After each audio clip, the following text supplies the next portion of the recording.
Thank you, Brian. Millions of Americans take the train to work each day, and while crashes are rare, this weekend we saw just how horrific an accident can be. If this happens to you, how can you make it out alive? Mark Aesch is the former CEO of the Rochester Genesee Regional Transportation Authority. He joins us live today from Harrisburg, Pennsylvania. Mark, good morning to you. Good morning, Steve.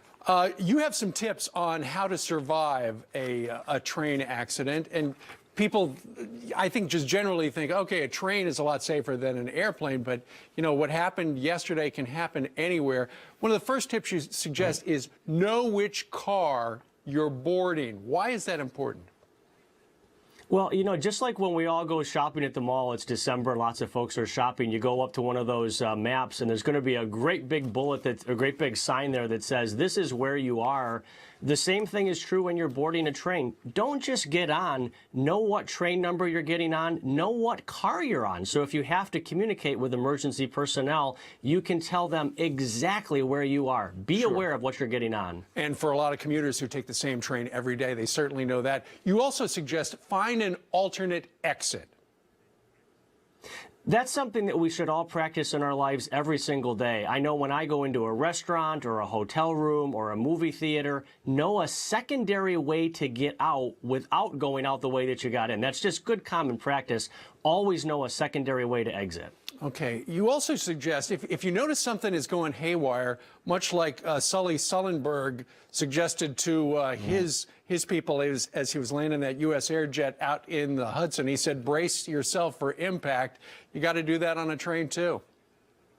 That's exactly right. The movie is called Planes, Trains, and Automobiles for a reason. All of the same practices apply. So just like Sully was able to get his passengers off that airplane safely, if you realize you're going to be an incident, brace yourself, cover your head, and prepare for what's about to come. That's how Sully got those folks off the airplane. Same thing holds true on a train. Of course, these days, it seems the first inclination a lot of people have is to pull out their cell phone, call somebody and say, hey, I just survived this thing that you haven't heard of yet. You say, don't do that. Right. That's the last thing you want to do. Facebook and YouTube can wait.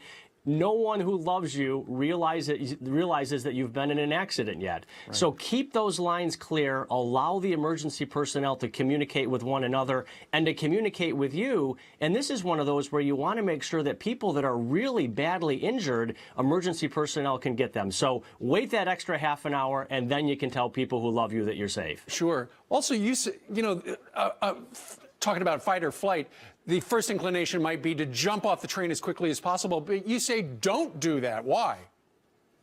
Well, this is where airplanes differ greatly from trains. So in an airplane, as soon as you can get off, you want to be able to do that, obviously. In a train, do not jump from the frying pan into the fire. You may be able to avoid the accident and not be able to be seriously injured. You do not want to exit the train because many trains are operated through electrical currents. And so you go and exit the train without being directed by emergency personnel, you can put yourself in a lot more harm than the accident itself. Stay on the train until you're let off. You could jump right down on an electrical track, and that would be That's right. awful.